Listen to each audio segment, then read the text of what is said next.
on Easter Sunday 1960, in Cranley, Surrey, England, to David Latimer. It occurred to him to create a small garden inside a mega bottle. That container was sealed and has only been opened once in 60 years. Surprisingly, the container maintains an ecosystem inside. When David created it, he put some compost and a quart of water in a container 10-gallon glass, and inserted a shoot from a plant called spiderwort, which usually, it is not indoor, and he fixed it with a wire. 12 years later, in 1972, he reopened the plant's terrarium to add a little water, before closing it permanently as an experiment.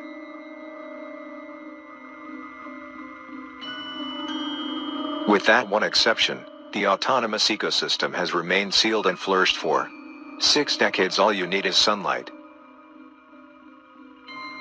The hardy spiderwort plant, Orchid descantia, has thrived indoors, to fill the 10-gallon container with healthy foliage, by fully surviving with recycled air, nutrients and water. This miniature system has been completely isolated from the outside world. The terrarium is almost 2 meters from a window, so it receives a little sunlight. It grows towards the light, so the bottle is turned over from time to time, so that it grows uniformly.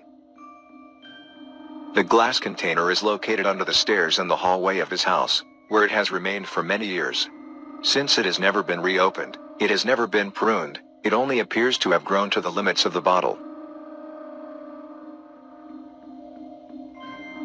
It may seem strange to some that a sealed terrarium plant garden should thrive. It thrives like this, but it isn't. The garden is a perfectly self-sufficient ecosystem. Bacteria and compost eat dead plants and break down oxygen emitted by these, converting it into carbon dioxide, which together with the sunlight that enters, is essential for photosynthesis, process by which plants convert light into energy they need to survive, and also with the nutrients they absorb through its roots. And of course, at night, when there is no sunlight to drive photosynthesis, the plant also uses cellular respiration to stay alive by breaking down stored nutrients. Because the bottle garden is a closed environment, that means its cycle of water is also an autonomous process. Photosynthesis creates oxygen and also more moisture in the air. Moisture accumulates inside the bottle and the rains fall back on the plant. The water in the bottle is absorbed by the roots of the plant, released into the air during perspiration, condenses on the ground where the cycle begins again. It is a natural process, so it feeds itself. It is a perfect life cycle.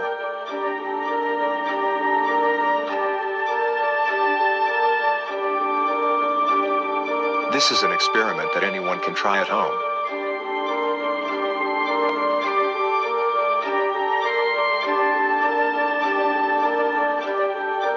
David never thought the plant would survive that long when he sealed the glass jar. It is not known exactly how long it can last. He says that if his adult children or grandchildren do not want it, he will leave it to the Royal Horticultural Society. This mini ecosystem is an excellent micro version of the Earth as a whole and a great representation of existing ecosystem types. We could say that it is a microcosm of the Earth.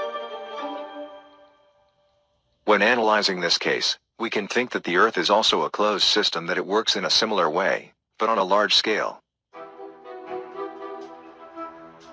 Do we live in a closed world?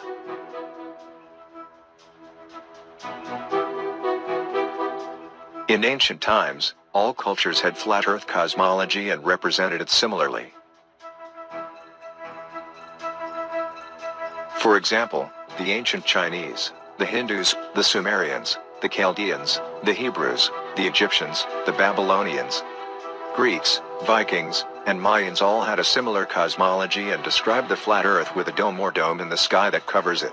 So it was for more than 5,000 years.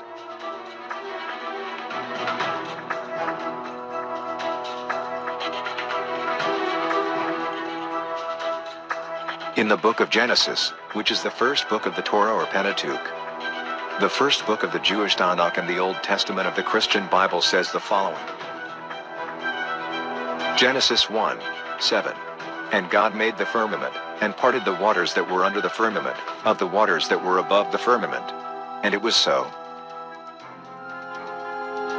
Genesis 1:14.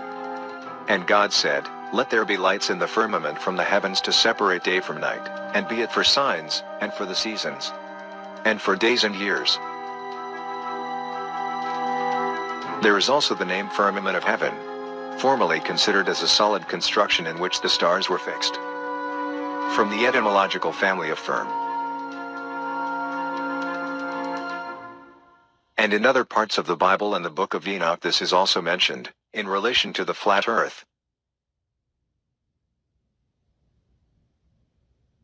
That is, the ancestors knew that at the top there is a kind of hard roof that protects us from something. The Hebrews considered the vault of heaven as a solid and physical object above the flat earth.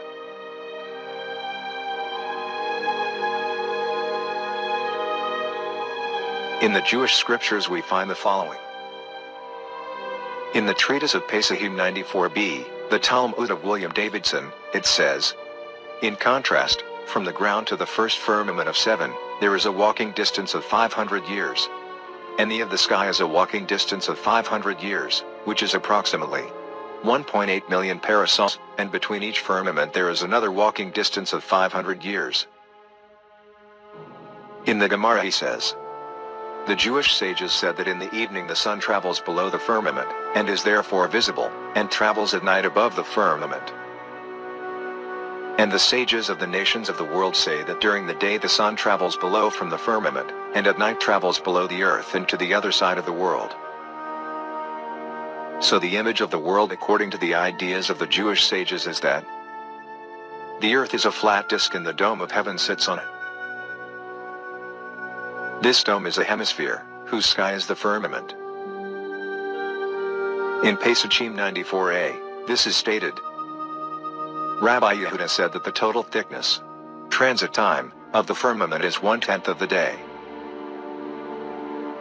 Shabbat 4b, there, Rabbanu explained at the end, that twilight begins when the sun is no longer in sight in the thickness of the celestial dome. Rabbanu Hananel, in the commentary on Pesachim 94, he writes, and although New Age astronomers speak of contradicting things, they don't need to be heard. We must be faithful to the precepts of our teachers and, therefore, not listen to the rest.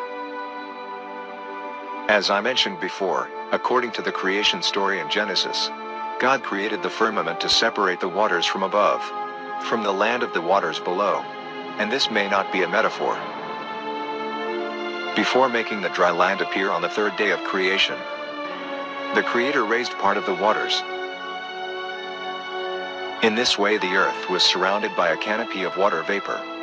The ancient account does not say how this elevation took place, but focuses on the expansion that formed between the upper and surface waters, which he calls heavens.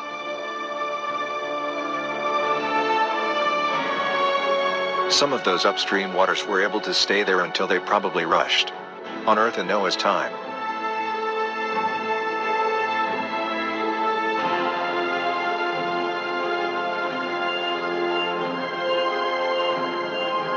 This historical event left an indelible mark on the human survivors and their descendants. As anthropologists have observed when finding the account of the flood reflected in different cultures from all over the earth. By the way, there is also the word sky, which indicates that there were several of these domes. The gases of the atmosphere and their different layers only make sense in a closed system that can contain them. According to the study of the description of the earth and sky in ancient cultures, clearly, it is mentioned that the dome is very strong and has a high degree of transparency. And in this regard, there is a theory that the dome can be completely diamond, for having the highest hardness among minerals. With this, many can assume that all diamonds on Earth are separable parts of the dome that gradually fell to the ground for so long. So in the past, there were massive attacks on the dome, and although it is strong, this led to its partial destruction. And it is possible that Because of this, it will be repaired periodically. From this point of view, it could be related to the fall of meteorites and, in general, the existence of meteor showers. This of course is not exact and is based on assumptions.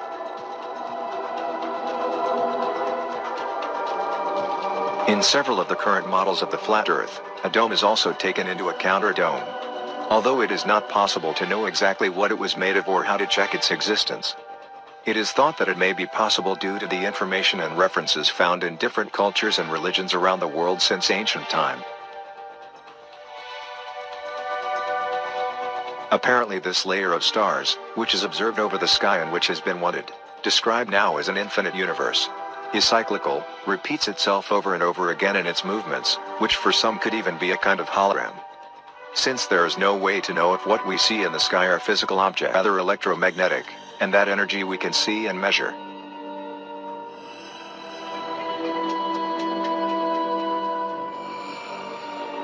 The sky is charged with energy. That covers the Earth, then you can't go anywhere. Nor can you fly further. We are settled here, we live under this great roof.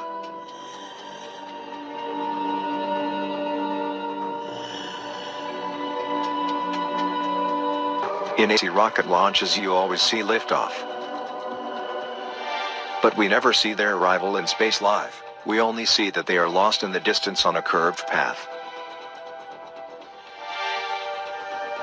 Of course there are still many enigmas that we hope will be discovered or revealed in the future.